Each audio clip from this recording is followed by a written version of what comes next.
Pada zaman Rasulullah, jika para sahabat yang mulia bermimpi, biasanya mereka akan menceritakannya kepada baginda Rasul. Suatu malam, seorang sahabat Nabi yang masih remaja bernama Abdullah bin Umar, pergi ke Masjid Nabawi. Dia membaca Al-Quran sampai kelelahan. Setelah membaca Al-Quran cukup lama, dia hendak tidur. Seperti biasa, sebelum tidur dia menyucikan dirinya dengan cara berwudu, baru kemudian merebahkan badan dan berdoa, sambil pelan-pelan memejamkan mata. Abdullah bin Umar terus bertasbih menyebut nama Allah hingga akhirnya terlelap.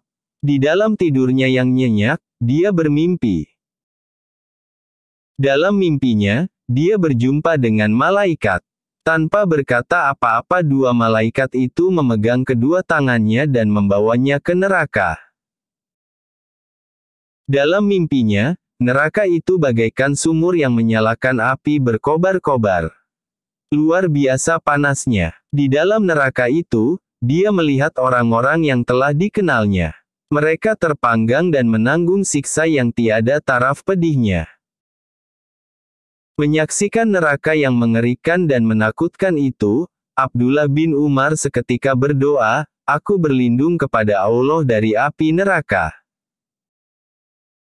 Setelah itu, Abdullah bertemu dengan malaikat lain. Malaikat itu berkata, "Kau belum terjaga dari api neraka." Pagi harinya, Abdullah bin Umar menangis mengingat mimpinya. Lalu dia pergi ke rumah Hafsah bin Umar, istri Rasulullah. Ia menceritakan perihal mimpinya dengan hati yang cemas.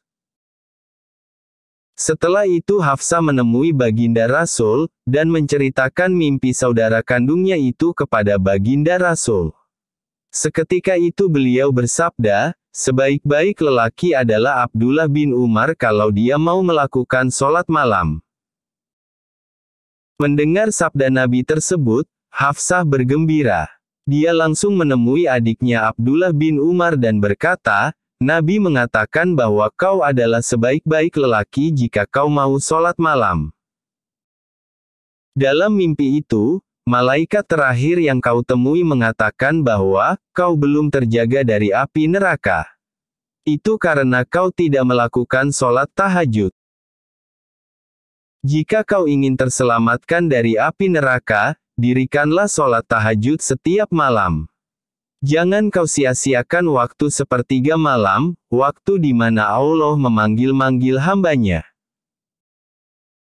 Sabda Nabi, "Sesungguhnya, penghuni neraka yang paling ringan siksanya pada hari kiamat, adalah seseorang yang diletakkan pada kedua telapak kakinya bara api yang membuat otaknya mendidih. Dia merasa tidak ada orang lain yang lebih berat siksanya daripada dia.